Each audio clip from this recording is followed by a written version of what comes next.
when engaging with people, I think there's 3 things important.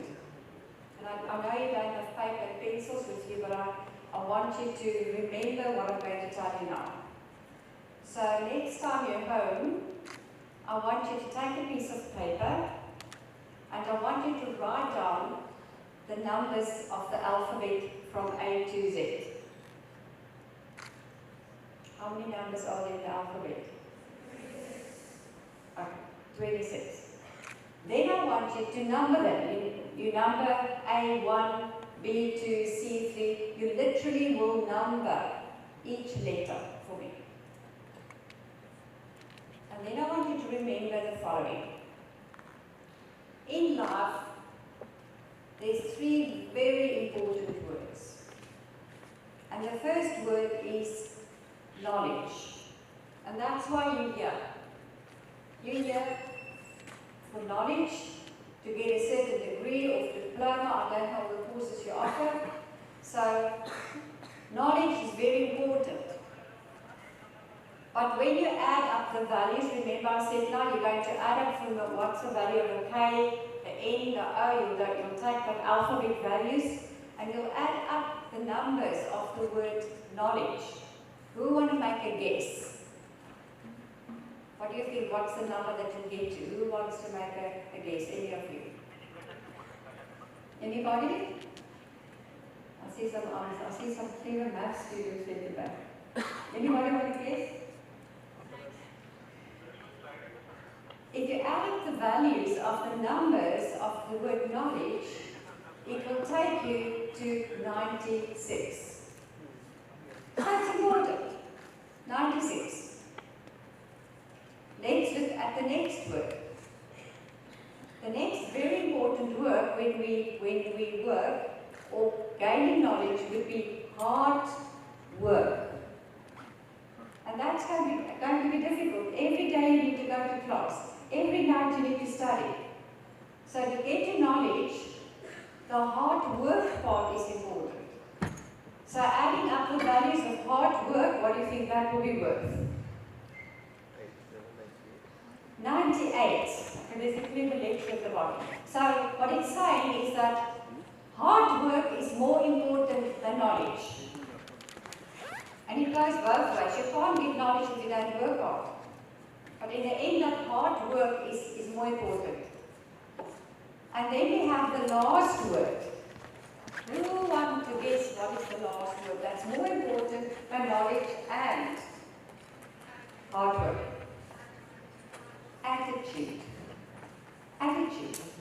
Your attitude will add up to 100%. So, despite your knowledge, and that we as colleagues have learned, our titles are actually not important. The hard work we've done. But in the end, where you go in life, who you meet in life, who you engage with in life, not only once you qualified one day, but already now. Remember, your lecturers will be watching you. They'll be checking you. They'll be checking your attitude. And often, a student might not have that good a mark, but I'll rather choose a person with a good attitude and hard work than a person that's got knowledge and a negative attitude. And remember, it all goes with something else. You're here to gain knowledge, to get a certain qualification. And when we talk about knowledge, knowledge means it will give you certain power. So the qualification that you're going to achieve will put you in a certain position in life. So if you're going to do something in engineering, hopefully you'll start your own engineering company one day. Or if you didn't work that hard, maybe you start at the bottom as just an apprentice. You'll have to follow through all the levels of promotion to get to a managerial position. And there's nothing wrong with that.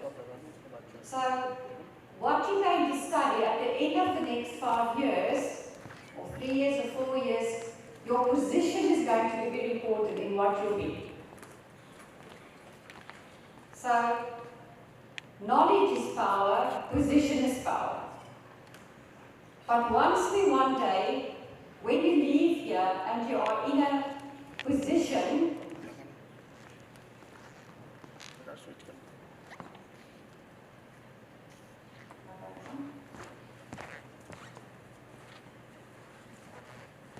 Thank you very much. Right. So, when we talk about knowledge, knowledge will determine what position you'll have in life. And you've made a decision of what field you want to enter. And what we find, once people start working, once you're in a position as a manager, as a supervisor, as a technician, it doesn't matter what you do. You've got two very important choices.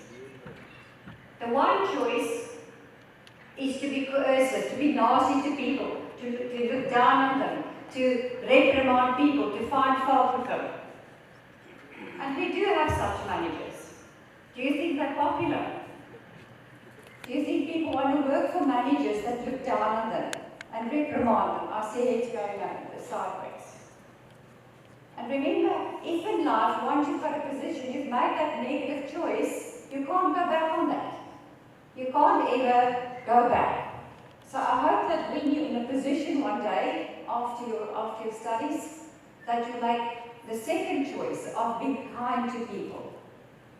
The film that we just watched of Dr. Sanko, that little friend made the choice to be a friend for somebody. So if you're a friend for somebody, if you're good to people, something else is going to happen. You're going to earn the power of reference. Your name will go before you. I mean, and there's no other country in the world with examples of such people like Gandhi, Mother Teresa. Their reference went before them. So I hope the choices you make will be wise ones. So while we're in India, we're also sharing our work with what we do in South Africa, all over the world, in the UK, as I said, in Australia, in the US. And what's very important in this journey that you do, often when I talk to students and I ask them, who would you like to be? Who's your ideal? So often learners or students will tell me, oh, I would love to be some film star or this sport player, some other person is their ideal in life. Why isn't it you? Because you're all 16, 17, 18, 20 years of age. 16, 18 years ago, on the day that you were born, something special happened. Only one of you were born. One special, unique person. And that's what we're interested in. So when we work with learners, ideally already at the age of 3, we will determine a person's unconscious genetic profile. So without you realizing, every day you walk into class, your unconscious genetic dominance will determine every day of your life how you will hear, how you will see, how you will interpret information, and how you will respond to information. So let me give you an example of 2 students. Okay, so student 1. So what we do will determine what your dominance of side of your brain, whether you are left brainer or right brainer. Left brain people like to do things orderly, they're good at organizing, they're good at planning, and left brain learners want to know exactly what